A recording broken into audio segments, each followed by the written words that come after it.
তোমরা যারা এইচএসসি 2026 পরীক্ষা দিচ্ছ, তোমাদের ইংরেজি প্রথম পত্র পরীক্ষা খারাপ হলেও কারা পাস করবে, কারা কত ভালো করতে পারবে, A to Z জানিয়ে দেবো। কারণ তোমরা অনেক বেশি কনফিউশনে পড়ে গেছো, তোমাদের অনেকেরই নাকি ইংরেজি প্রথম পত্র পরীক্ষা খারাপ হয়েছে। তো তোমাদের জন্য এই ভিডিওটা খুবই জরুরি। দেখো, তোমাদের এইচএসসি পরীক্ষা 2026 তোমাদের এইচএসসি পরীক্ষা 2026 তোমাদের ইংরেজি প্রথম পত্রে 100 নম্বরের পরীক্ষা হয়েছে। এখানে 33 নম্বর পেলেই পাস। তোমরা এটাই অনেকে মনে করছো যে 33 পেলেই পাস। বিষয়টা আসলে এরকম নয় যে তোমাদের 33-এ কম পেলেও কিন্তু তুমি পাস করবে। তুমি ঠিকই শুনেছো, তোমাকে ইংরেজি প্রথম পত্রে পাস করার জন্য 100-এর মধ্যে 33 পাওয়া লাগবে না। তুমি যদি 33-এর কম নাম্বারও পাও তবুও কিন্তু তুমি পাস করবে শিক্ষার্থী।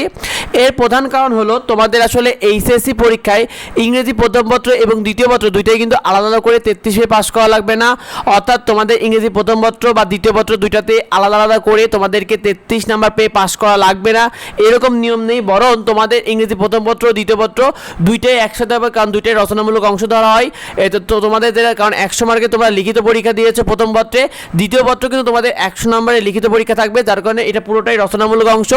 ইংরেজি প্রথম পত্র এবং দ্বিতীয় পত্র দুইটা মিলে মোট 100 + 100 অর্থাৎ 200-এর মধ্যে তুমি যদি 66 নাম্বার পাও তাহলে তুমি পাস করবে। অর্থাৎ তোমার যদি ইংরেজি প্রথম পত্র এবং দ্বিতীয় পত্র দুইটাতে 100 পরীক্ষা হবে, এই 200 নাম্বারের মধ্যে তুমি যদি 66 নাম্বার পেয়ে যাও তাহলেই তুমি পাস করবে শিক্ষার্থী। তোমাকে আলাদা করে 33 পাওয়ার কোনো দরকার নেই। উদাহরণস্বরূপ মনে করো যে তুমি ইংরেজি প্রথম পত্রে 27 নাম্বার পেয়েছো আর ইংরেজি দ্বিতীয় পত্রে তুমি যদি 40 নাম্বার পেয়ে যাও, সেক্ষেত্রে তোমার নাম্বার হবে 27 + 40 দুইটা মিলে 67 নাম্বার। অর্থাৎ তুমি কিন্তু পাস করবে।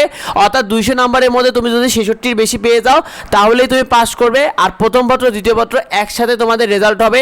সুতরাং তোমাদের যাদের প্রথম পত্র খারাপ হয়েছে টেনশন হওয়ার কিছু নেই।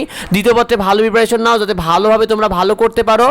আর নিয়মিত প্রতিটি বিষয়ে তুমি আপডেট পেয়ে যাবে আমাদের এডুবাঙ্গো ইউটিউব চ্যানেলে এবং এডুবাঙ্গো ফেসবুক পেয়ে যাবে। সেগুলো পেতে অবশ্যই যুক্ত হয়ে যাও। যদি কি জানার থেকে অবশ্যই ভিডিওতে কমেন্ট করো, তোমাদের যাবতীয় প্রশ্ন উত্তর দেওয়া হবে। দেখা হয় পরবর্তী ভিডিওতে। ধন্যবাদ সবাইকে।